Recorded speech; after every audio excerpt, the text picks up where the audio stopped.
Hi hello welcome back to my YouTube channel life and famous. ഇന്നത്തെ video എന്ന് പറഞ്ഞാൽ ഒരു ഡേ ഇൻ മൈ ലൈഫാണ്. ഇന്ന് യു എയിൽ നാഷണൽ ഡേ ആയിരുന്നു. അപ്പോൾ ഞാൻ വിചാരിച്ചു യു എയിൽ വന്നതിന് ശേഷം എനിക്ക് പറ്റിയ അബദ്ധങ്ങൾ അല്ലെങ്കിൽ എന്നെ പറ്റിച്ച കുറേ ആൾക്കാരുടെ കഥകൾ ഒക്കെ ഇന്നത്തെ വീഡിയോയിൽ ഷെയർ ചെയ്യാമെന്ന് കരുതി. സോ ഇങ്ങനത്തെ അബദ്ധങ്ങളൊന്നും നിങ്ങൾക്ക് പറ്റാതിരിക്കാനൊക്കെ ഈ കഥകളൊക്കെ കേൾക്കുമ്പോൾ നിങ്ങൾക്കും അത് യൂസ്ഫുൾ ആയിരിക്കും. അപ്പോൾ എന്തായാലും നമുക്ക് വീഡിയോയിലോട്ട് പോകാം.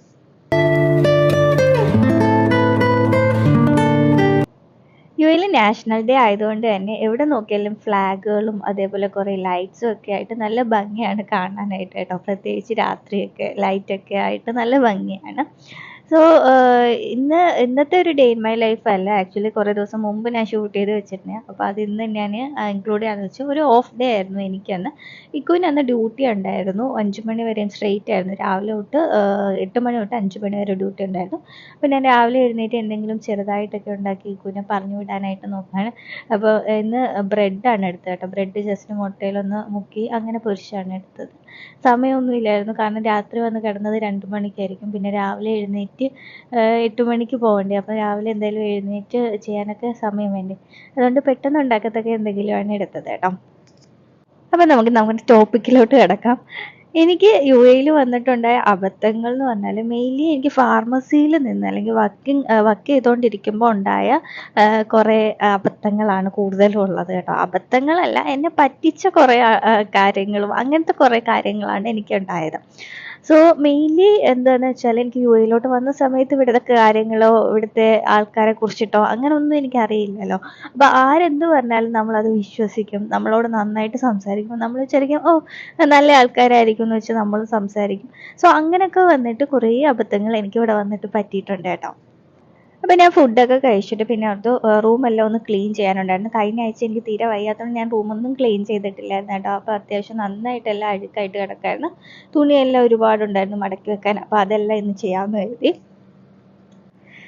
സോ എനിക്ക് മെയിൻലി ജോലി സമയത്ത്, അതായത് ഞാൻ ആദ്യമായിട്ട് യു എയിൽ വന്ന് ജോലിക്ക് കയറിയ സമയത്ത് എന്നെ ഒരാൾ പറ്റിച്ചായിരുന്നു. അത് മെയിൻലി നമ്മൾ വർക്കിംഗ് പ്ലേസിൽ അതെന്താണെന്ന് വെച്ചാൽ നമ്മളൊരു 6 months ഒക്കെ കഴിയുമ്പോൾ നമ്മൾ ഒറ്റയ്ക്കായിരിക്കും പിന്നെ വർക്ക് ചെയ്യുന്നത്. മിക്ക ഫാർമസീസിലും അങ്ങനെ നമ്മൾ ഒറ്റയ്ക്കായിരിക്കും. സോ അങ്ങനെ ഞാൻ ഒരു ദിവസം പോയപ്പോൾ അങ്ങനെ ഞാൻ ജോലി ചെയ്തുകൊണ്ടിരുന്നപ്പോൾ ഒരു കസ്റ്റമർ വന്നു. ആ കസ്റ്റമർ വന്ന് ആൾക്കൊരു മെഡിസിൻ വേണമായിരുന്നു, ഒരു ഡിസീസ് കണ്ടീഷൻ പറഞ്ഞു. അപ്പോൾ ഞാൻ അതിൻ്റെ മെഡിസിൻസ് ഒക്കെ ഇങ്ങനെ കാണിച്ചു കൊടുത്തു. അപ്പോൾ അത്യാവശ്യം നല്ല റേറ്റുള്ള മെഡിസിൻസ് ആണ് എല്ലാം വരുന്നത് കേട്ടോ. അപ്പോൾ ആളിങ്ങനെ ഒരു മെഡിസിൻ ഇപ്പോൾ ഒരു 300 സംതിങ് ദിർഹംസ് ആണ് ഞാൻ പറയുന്നത്. 300 സംതിങ് ദിർഹംസ് ആയിരുന്നു. അപ്പോൾ ആൾക്ക് അത്രയും പൈസ ഇല്ലാത്തതുകൊണ്ട് ആൾ പറഞ്ഞു ഒരു കുറച്ചുകൂടി കുറഞ്ഞത് മതി എന്ന് പറഞ്ഞിട്ട് ഒരു 150-200 സംതിങ്ങിൻ്റെ റേഞ്ചിലുള്ള ഒരു മെഡിസിനാണ് ആൾ എടുത്തത് കേട്ടോ. സോ അതൊക്കെ എടുത്തു, എന്നോട് നല്ല സംസാരിച്ചു, ഭയങ്കര കാര്യമായിട്ട് സംസാരിച്ചു. നമ്മൾ ഇങ്ങനെ സംസാരിക്കുമ്പോൾ നമ്മൾ ഒക്കത്തില്ലേ വലിയ പാവമാണ് എന്നൊക്കെ വിചാരിക്കത്തില്ലേ. നാട്ടിൽ കൊണ്ടുപോകാനുള്ള ഒരു മെഡിസിൻ ആയിരുന്നു കേട്ടോ. അങ്ങനെയൊക്കെ സംസാരിച്ച് കുറേ നേരം നിന്നു. അത് കഴിഞ്ഞിട്ട് പിന്നെ ആളത് വാങ്ങിയിട്ട് തിരിച്ചു പോകാൻ നേരത്ത് പിന്നെയും വന്നിട്ട് എന്നോട് വേറൊരു മെഡിസിനെ കുറിച്ച് ചോദിച്ചു കേട്ടോ. അപ്പം ഞാൻ ആ ഒരു മെഡിസിൻ എടുക്കാനായിട്ട് പോകുന്ന സമയത്ത് ഞാനിങ്ങനെ നേരത്തെ ഞാൻ ഇയാളെ കാണിക്കാനായിട്ട് എടുത്ത് വെച്ച മെഡിസിൻ എല്ലാം ഇങ്ങനെ ഫ്രണ്ടിലായിട്ട് ഇരിക്കുകയാണ് കേട്ടോ. അപ്പോൾ അതിൽ ഞാൻ പറഞ്ഞില്ലേ നേരത്തെ 300 സംതിങ്ങിൻ്റെ ഒരു മെഡിസിൻ ഉണ്ടായിരുന്നു. അത് ഞാൻ അറിയാതെ തന്നെ എടുത്തിട്ട് ആളുടെ കയ്യിലൊരു ബാഗ് ഉണ്ടായിരുന്നു, അതിൻ്റെ അകത്തേക്ക് അങ്ങ് ഇട്ടു കേട്ടോ. അപ്പം ഞാൻ കണ്ടിട്ടില്ലായിരുന്നു. അത് കഴിഞ്ഞിട്ട് ആളങ്ങ് ഭയങ്കര സംസാരിച്ച് കുറേ കാര്യമൊക്കെ പറഞ്ഞിട്ടങ്ങ് പോയി. പിന്നെ നമ്മൾ സ്റ്റോക്ക് എടുക്കുന്ന സമയത്താണ് ഇത് ശ്രദ്ധിക്കുന്നതും തിരിച്ച് ഞാനിത് വെക്കാൻ നേരത്താണ് ഇത് ശ്രദ്ധിക്കുന്നതും. പിന്നെ നമ്മൾ ക്യാമറ ചെക്ക് ചെയ്യുമ്പോഴാണ് കാണുന്നത് ഇങ്ങനൊരു ഇങ്ങനെ പറ്റീര് സംഭവിച്ചു എന്ന് കേട്ടോ. സോ 300 സംതിങ് എന്നൊക്കെ പറയുമ്പോൾ നമ്മുടെ നാട്ടിൽ അത്യാവശ്യം നല്ല റേറ്റ് വരുന്നുണ്ട്. സോ നമ്മൾ എപ്പോഴും ഫാർമസിയിലായാലും വർക്ക് ചെയ്യുന്ന സമയത്ത് നന്നായിട്ട് കെയർഫുൾ ആയിട്ടിരിക്കണം. കാരണം നമുക്ക് അറിയാൻ പറ്റത്തില്ല, നമ്മളോട് വന്ന് സംസാരിച്ച് നന്നായിട്ട് സംസാരിക്കുമ്പോൾ നമ്മളോർക്കും പാവമായിരിക്കും എന്നൊക്കെ വിചാരിക്കുമായിരിക്കും. പക്ഷെ നമുക്ക് ആരെയും അറിയാനായിട്ടും മനസ്സിലാക്കാനായിട്ടും പറ്റില്ല. നമ്മളിവിടെ പറ്റിക്കുന്ന ഒരുപാട് പേരുണ്ട്.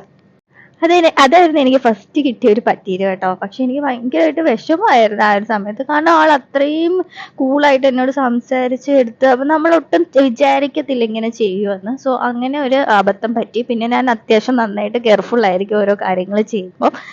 അതുപോലെ തന്നെ കുറേ ആൾക്കാരുണ്ട് നമ്മളെ കൺഫ്യൂസ്ഡ് ആക്കുന്നവർ. അതായത് ഇപ്പം 500 ദിർഹംസ് ഒക്കെ തന്നിട്ട് നമ്മൾ ബാലൻസ് കൊടുത്തില്ല എന്ന് പറഞ്ഞ് നമ്മൾ കൺഫ്യൂസ്ഡ് ആക്കി കുറേ നേരം സംസാരിച്ചൊക്കെ നിന്നിട്ട് നമ്മളെ കൺഫ്യൂസ്ഡ് ആക്കുന്നവരുണ്ട്. സോ അങ്ങനെയൊക്കെ കൺഫ്യൂഷൻ വന്നാൽ നമ്മൾ ഒന്നെങ്കിൽ ക്യാമറ ചെക്ക് ചെയ്ത് അല്ലെങ്കിൽ നമ്മളുടെ പൈസ എല്ലാം ചെക്ക് ചെയ്തിട്ട് വേണം കൊടുക്കാനായിട്ട്. കൊടുത്തു കഴിഞ്ഞിട്ട് പിന്നെ നമ്മൾ ആ ഒരു സമയത്ത് നമ്മൾ കുറേ നേരം അവർ സംസാരിക്കുമ്പോൾ അവർ ചിലപ്പോൾ സത്യമാണോ പറയുന്നതെന്ന് വിശ്വസിച്ച് നമ്മൾ ചെയ്യുകയാണെങ്കിൽ നമ്മുടെ കയ്യിൽ നിന്നാണ് അത് നഷ്ടം വരുന്നത്. ഇപ്പം ഫാർമസിയിൽ ഒരു ദിർഹംസ് കുറഞ്ഞാൽ പോലും നമ്മളാണ് ക്ലോസ് ചെയ്യുന്ന സമയത്തെങ്കിൽ അത് നമ്മുടെ ഉത്തരവാദിത്തമാണ്. മിക്കവരും ഇപ്പം ഞാൻ ഈ ഒരു 300 ദിർഹംസിൻ്റെ കാര്യം പറഞ്ഞില്ലേ, ഒരാൾ കൊണ്ടുപോയത്, അത് അവിടുത്തെ മാനേജേഴ്സ് പാവമായതുകൊണ്ട് തന്നെ എൻ്റെ കയ്യിൽ നിന്ന് പൈസയൊന്നും വാങ്ങിയിട്ടില്ലായിരുന്നു. സത്യം പറഞ്ഞാൽ നമ്മൾ വർക്ക് ചെയ്യുന്ന സ്ഥാപനത്തിൽ എന്തെങ്കിലും ഇങ്ങനെ ഷോർട്ടോ കാര്യങ്ങളോ ഒക്കെ വന്നാൽ നമ്മുടെ കയ്യിൽ നിന്നായിരിക്കും പൈസ ഇടുന്നത് കേട്ടോ. പിന്നെ എനിക്കുണ്ടായ ഒരു അബദ്ധം എന്ന് പറഞ്ഞാൽ അതൊരു നൈറ്റിൽ ആയിരുന്നു. നൈറ്റ് ഡ്യൂട്ടി ചെയ്തുകൊണ്ടിരുന്ന സമയത്ത് ഒരു 1 മണിയൊക്കെ ആയിട്ടുണ്ടായിരിക്കും. ആ ഒരു സമയത്ത് ഒരു കസ്റ്റമർ ഇതുപോലെ വന്നു. ആൾ കുറേ നേരം എന്നോട് സംസാരിച്ചു. കുറേ മെഡിസിൻസ് എടുത്തു കേട്ടോ. അത്യാവശ്യം മെഡിസിൻസ് എടുത്തിട്ടുണ്ടായിരുന്നു. എന്നിട്ട് കുറേ നേരം എന്നോട് സംസാരിച്ചുകൊണ്ടൊക്കെ നിന്നു. പിന്നെ മെഡിസിൻസിനെ കുറിച്ച് കാര്യങ്ങളൊക്കെ ചോദിച്ചുകൊണ്ടൊക്കെ നിന്നു. എന്നിട്ട് ആള് കാർഡായിരുന്നു. അപ്പോൾ സ്വൈപ്പ് ചെയ്യുന്ന മെഷീന് ഞാനിങ്ങനെ എമൗണ്ട് ഒക്കെ അടിച്ചിട്ട് സ്വൈപ്പ് ചെയ്യാനായിട്ട് എടുത്തപ്പോഴത്തേക്ക് ആൾ പറഞ്ഞു ഇത് സ്വൈപ്പ് ചെയ്യുന്നതല്ല, മറ്റേ ഇൻസേർട്ട് ചെയ്യുന്ന കാർഡില്ലേ അതാണെന്ന് പറഞ്ഞിട്ട് ആൾ തന്നെ ആ സ്വൈപ്പിംഗ് മെഷീൻ എടുത്ത് ഇൻസേർട്ട് ചെയ്തു. എന്നിട്ട് അതിൽ നിന്ന് സ്വൈപ്പ് പേപ്പർ വന്നു. അപ്പം ഞാൻ നോർമലി എന്താ വിചാരിക്കുന്നത്, അപ്രൂവ് ആയി അല്ലെങ്കിൽ പൈസ എടുത്തു എന്നല്ലേ വിചാരിക്കുന്നത്. അപ്പം അത് കഴിഞ്ഞിട്ട് എനിക്ക് ആ ഒരു ചെക്ക് ചെയ്യാനായിട്ട് ആൾ ടൈം തന്നില്ല. അത് കഴിഞ്ഞപ്പോഴും ആൾ എന്നോട് മെഡിസിൻസിനെ കുറിച്ച് ചോദിച്ച് അങ്ങോട്ടൊക്കെ വിളിച്ച് ആ ഒരു മെഡിസിൻസിനെയൊക്കെ ചോദിച്ച്. അപ്പോൾ എന്നിട്ട് ആൾ അത് വേണ്ടെന്ന് പറഞ്ഞിട്ട് പിന്നെ ബാക്കിയുള്ള എടുത്ത മെഡിസിൻസ് മാത്രം എടുത്തിട്ട് ആൾ ഇറങ്ങിക്കഴിഞ്ഞപ്പോഴാണ് ഈ സ്വൈപ്പിംഗ് മെഷീനിൽ വന്ന് ഞാൻ പേപ്പർ നോക്കുന്നത്. അപ്പോൾ അത് അപ്രൂവൽ അല്ല, റിജക്റ്റഡ് ആയിരുന്നു. എമൗണ്ട് അക്കൗണ്ടിൽ ഇല്ലാത്തത് കൊണ്ട് തന്നെ അത് റിജക്റ്റ് ആയിട്ടുണ്ടായിരുന്നു. പിന്നെ ഞാൻ ഓടിപ്പോയി നോക്കിയെങ്കിൽ പോലും ആളെ ആ റോഡിൽ ഒരു ഭാഗത്തും കണ്ടില്ല. ആക്ച്വലി അന്ന് നൈറ്റാണ്, അവിടെ ഫുൾ ആരും ഇല്ല. 1 മണിയൊക്കെ ആയപ്പോൾ തന്നെ ആ ഒരു ഏരിയയിൽ ആരും ഇല്ലായിരുന്നു. പക്ഷെ ആളെ അവിടെ ഒന്നും കാണുന്നില്ലായിരുന്നു. സോ നന്നായിട്ട് പറ്റിച്ചിട്ട് പോയതാണ്. അപ്പോൾ അങ്ങനത്തെ അബദ്ധങ്ങൾ നമുക്ക് പറ്റാം. നമ്മളെപ്പോഴും ആ ഒരു ചിന്തയിൽ ഇരിക്കണമെന്നില്ല. ചിലപ്പോൾ നമ്മുടെ അടുത്ത് ഇങ്ങനെ സംസാരിക്കുമ്പോഴൊക്കെ ഓർക്കും നല്ലതായിരിക്കും, അങ്ങനെയൊന്നും ചെയ്യില്ല എന്ന് നമ്മൾ ഒരിക്കലും അങ്ങനെ ചിന്തിക്കത്തില്ല. നമ്മളെന്താ പറ്റിക്കാനായിട്ട് വന്നതാണെന്ന്. സോ അങ്ങനെ ഇരിക്കാനായിട്ട് പാടില്ല. ഇവിടെ ഒരുപാട് പേരുണ്ട് ഇങ്ങനെ പറ്റിക്കുന്നത് കേട്ടോ. പക്ഷെ എല്ലാവരും അങ്ങനെ ആവണമെന്നില്ല കേട്ടോ. നല്ല ഒരുപാട് ആൾക്കാരും ഉണ്ട്. 1 ദിർഹംസ് വരെയും ഇപ്പം നമ്മൾ കൊടുത്തിട്ട് നാളെ തരാമെന്ന് പറഞ്ഞിട്ട് ഓർത്ത് വന്ന് എനിക്ക് തിരിച്ചു തന്നിട്ടുള്ളവർ ഒരുപാട് പേരുണ്ട് കേട്ടോ. സോ എല്ലാവരും അങ്ങനെയല്ല. എന്നാലും ഞാൻ എൻ്റെ അനുഭവങ്ങൾ പറഞ്ഞതാ. ഇവിടെയൊക്കെ വർക്ക് ചെയ്യുന്നവർക്ക് ഇത് യൂസ്ഫുൾ ആയിരിക്കും. നന്നായിട്ട് കെയർഫുൾ ആയിട്ട് വേണം നമ്മൾ പൈസയുടെ എല്ലാ കാര്യങ്ങളും ഡീൽ ചെയ്യാനായിട്ട്. ഇനിയും ഇതുപോലുള്ള കുറേ കാര്യങ്ങളുണ്ട് കേട്ടോ. അതൊക്കെ പിന്നത്തെ വീഡിയോസിൽ ഷെയർ ചെയ്യാം. സോ ഇങ്ങനത്തെ എക്സ്പീരിയൻസ് ഒക്കെ ആർക്കെങ്കിലും ഉണ്ടായിട്ടുണ്ടെങ്കിൽ അത് ഷെയർ ചെയ്യാം കേട്ടോ. അപ്പോൾ ഇത്രയുള്ള ഇന്നത്തെ വീഡിയോ. അപ്പോൾ ഇങ്ങനത്തെ വീഡിയോസൊക്കെ നിങ്ങൾക്ക് ഇഷ്ടമാണ്, നമ്മുടെ ചാനൽ നിങ്ങൾ ആദ്യമായിട്ട് കാണുന്നത്, ഇതുവരെ സബ്സ്ക്രൈബ് ചെയ്തിട്ടില്ലെങ്കിൽ ഒന്ന് സബ്സ്ക്രൈബ് ചെയ്ത് സപ്പോർട്ട് ചെയ്യണേ. അപ്പോൾ thank you for watching. Next വീഡിയോയിൽ കാണാം.